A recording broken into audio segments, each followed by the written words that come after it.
विधानसभा सरपंच विरोध में मंतव्य दे हरडखोल गंजाम जिला आसिका विधायक सरोज कुमार पाढ़ी विधायकों पदरू बरखास्त और सरपंच मानक क्षमा मागंतु बोली दाबी करी राजरास्ता को ओह्लाई सरपंच संघ।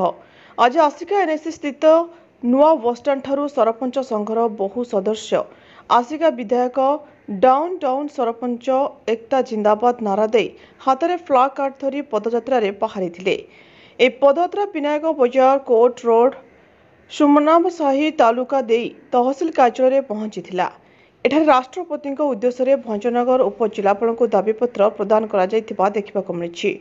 तेबे गत विधानसभा अधिवेशन बेले राज्यर समस्त पंचायत समेत आसिका निर्वाचन मंडली में सरपंच माने पंचायत रे व्यापक घोटाला करी सरकारी टंका आत्मसात करिथिवारु यह विरोध तदंत करने को दाबी करथिले आसिका विधायक सरोज कुमार पाढ़ी।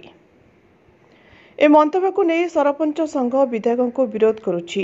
तेबे आज सरपंच संघ पक्षरु आयोजित पदयात्रा और प्रतिवाद अवसर में आसिका ब्लॉक सरपंच संघ सभापति भवानी शंकर मल्लिक समेत ब्लॉक और जिलार विभिन्न पंचायतर सरपंच माने सामिल होइथिबा देखिबाकु मिलिछि। गंजामरू भगवान पाढ़ी रिपोर्ट ज्योतिप्रभा न्यूज।